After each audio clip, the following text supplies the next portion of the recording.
नमस्कार दोस्तों, मैं स्वागत करता हूं आपके आपके अपने चैनल एसएससी दीव पर। मैं कुंदन कुमार। आज इंडियन जीके 30 क्वेश्चंस जीके इन हिंदी के तहत विभिन्न परीक्षाओं में पूछे गए मोस्ट 30 क्वेश्चंस लेके आया हूं, जो विभिन्न PCS, SSC, bank PO, railway, NTPC, group D, UPSC, police, दरोगा, सारे जगह से संग्रहित क्वेश्चंस हैं जो बार बार रिपीट क्वेश्चन होते हैं। कैसे हैं आप लोग? आशा करते हैं अच्छे होंगे, स्वस्थ होंगे, मस्त होंगे और परीक्षा की तैयारी भी कर रहे होंगे मन लगा के। और परीक्षा को अटेम्प्ट और परीक्षा में को प्राप्त करना भी आपका लक्ष्य रहना चाहिए। अब आते हैं प्रश्न संख्या 116 पर। 116 से पहले हम क्वेश्चन कर चुके हैं। वीडियो आपको अच्छा लगे तो लाइक कर दीजिएगा। लाइक करने के साथ अपने दोस्तों को सब शेयर भी कर दीजिएगा। और चैनल पे नए होंगे तो सब्सक्राइब कर डालिए और बेल आइकन को ऑल सेट पे डाल दीजिए ताकि नोटिफिकेशन भी आपको सही वक्त पे मिल जाए। हम आज 30 क्वेश्चन पुनः करेंगे जो बहुत ही बहुत बार रिपीट किया हुआ क्वेश्चन है। और आगे ये रिपीटेड क्वेश्चन हैं, बार बार रिपीट होते रहते हैं। प्रश्न संख्या 116 से शुरू करेंगे। प्रश्न संख्या 116 में क्या है? गौतम बुद्ध ने अपना प्रथम उपदेश कहाँ दिया था? गौतम बुद्ध ने अपना प्रथम उपदेश सारनाथ, इसका आंसर क्या हो जाएगा? सारनाथ में दिया था। गौतम बुद्ध ने अपना प्रथम उपदेश सारनाथ पाली भाषा में दिया था। किस भाषा में था? पाली भाषा। क्वेश्चन नंबर 117, चंद्रगुप्त मौर्य के राजनीतिक गुरु कौन थे? चंद्रगुप्त मौर्य के राजनीतिक गुरु चाणक्य थे। आंसर क्या हो जाएगा? चाणक्य। चंद्रगुप्त मौर्य का राजनीतिक गुरु चाणक्य थे। क्वेश्चन नंबर 118 मतलब 118 नंबर प्रश्न, माओरी लोग किस देश की निवासी हैं? माओरी लोग न्यूजीलैंड के निवासी हैं। Answer New Zealand. 119 number question, Bharat में राष्ट्रीय एकता परिषद के अध्यक्ष कौन हैं? भारत में राष्ट्रीय एकता के अध्यक्ष के परिषद, भारतीय में राष्ट्रीय एकता परिषद के अध्यक्ष आंसर प्रधानमंत्री हैं। प्रश्न संख्या 120, अंतर्राष्ट्रीय पुनर्निर्माण और विकास बैंक किस नाम से जाना जाता है? अंतर्राष्ट्रीय पुनर्निर्माण और विकास बैंक विश्व बैंक के नाम से जाना जाता है। आंसर विश्व बैंक। प्रश्न संख्या 121, कौन सा अनुच्छेद पूरे देश में सभी नागरिकों के लिए एक समान सिविल कोड से संबंधित है? यह अनुच्छेद 44 नंबर अनुच्छेद है। आंसर क्या हो जाएगा? अनुच्छेद 44। क्वेश्चन नंबर 122, हरिजन पत्रिका का प्रकाशन किसने किया था? हरिजन पत्रिका का प्रकाशन महात्मा गांधी ने किया था। आंसर क्या हो जाएगा? महात्मा गांधी। प्रश्न संख्या 123, किसे संरचना और कार्य में समान कोशिकाओं का समूह कहा जाता है? उत्तक को। आंसर हो जाएगा उत्तक को, उत्तक।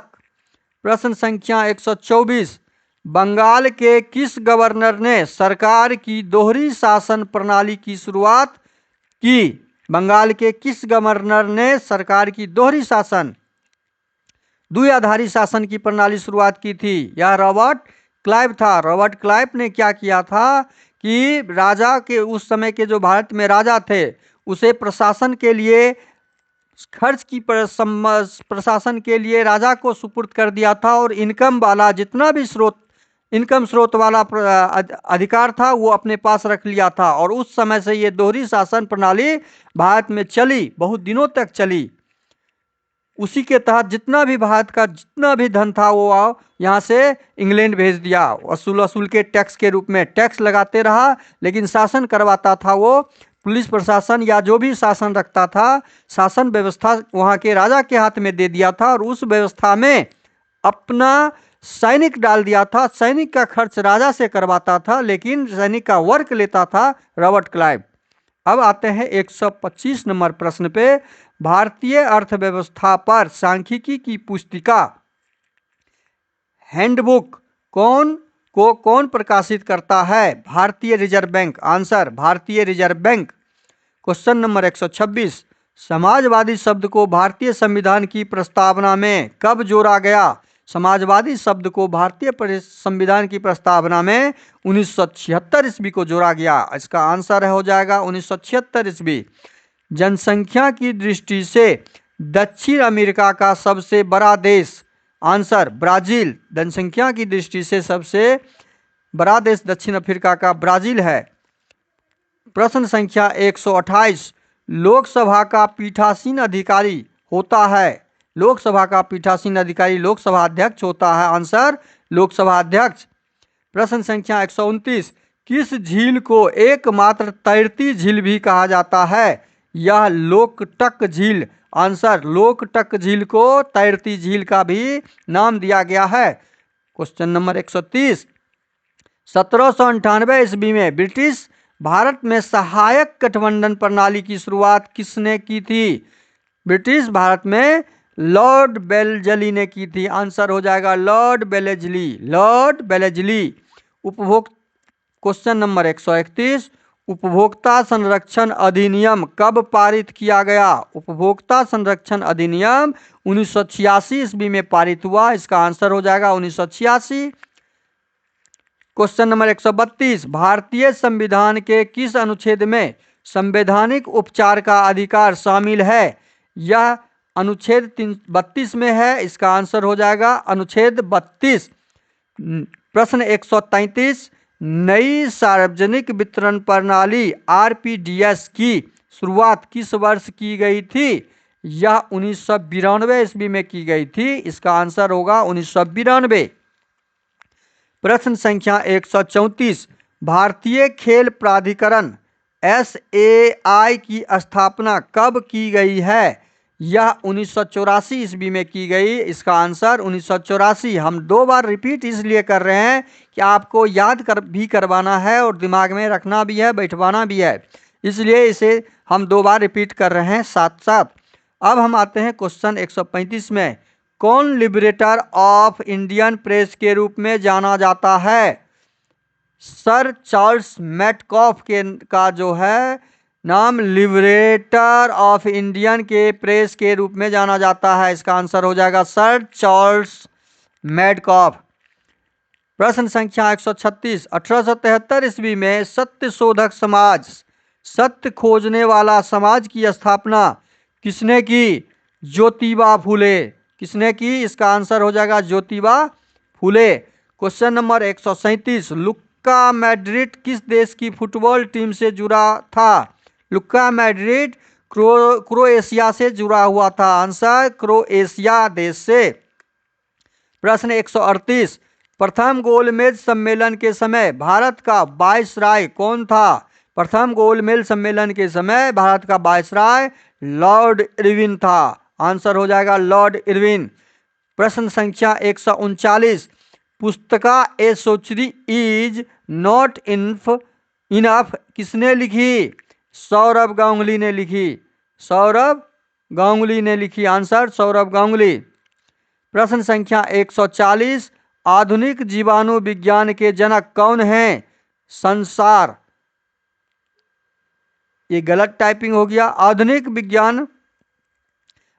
जीव विज्ञान के जनक कौन है? Robert Koch. कौन है? Robert Koch. Answer Robert Koch. प्रश्न संख्या 141, 1929 ईस्वी में भारतीय राष्ट्रीय कांग्रेस का अधिवेशन कहाँ हुआ? 1929 ईस्वी में यह अधिवेशन लाहौर में हुआ था और यहाँ पे ही झंडा फहराया गया था। नहीं, लाहौर में हुआ था। प्रश्न संख्या 142, काकरापार नाभिकीय ऊर्जा संयंत्र किस राज्य में स्थित है? काकरापार नाभिकीय ऊर्जा संयंत्र गुजरात राज्य में स्थित है। आंसर गुजरात। प्रश्न संख्या 143, किसान सभा आंदोलन किस राज्य में प्रारंभ हुआ था? किसान सभा आंदोलन आंसर बिहार में प्रारंभ हुआ था। प्रश्न संख्या 144, नील दर्पण पुस्तक किसने लिखी? नील दर्पण पुस्तक आंसर हो जाएगा दीनबंधु मित्र ने लिखी थी। प्रश्न संख्या 145, वोल्गा नदी किस देश में बहती है?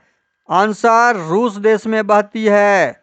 प्रश्न 146, दौलत खान ने बाबर को काबुल में किस सम्राट के विरुद्ध संदेशवाहक भेजा? इब्राहिम लोदी के विरुद्ध। क्वेश्चन आंसर हो जाएगा इब्राहिम लोदी। अब होता है हमारा आज का सेशन खत्म। जो 30 क्वेश्चंस लेके आए थे, अति महत्वपूर्ण प्रश्न थे, वो जीके इन हिंदी के तहत ये 1000 क्वेश्चंस के सीरीज में हम 30 क्वेश्चन लेके आए थे, वो आज अंत हो गया। इस वीडियो अच्छा लगे तो लाइक कर दीजिए, कमेंट कर दीजिए, सब्सक्राइब कर लीजिए नए चैनल पे आए होंगे तो, और अपने दोस्तों में शेयर कर दीजिए। बेल आइकन को ऑल साइड पे डाल दीजिए। धन्यवाद। जय हिंद, जय भारत।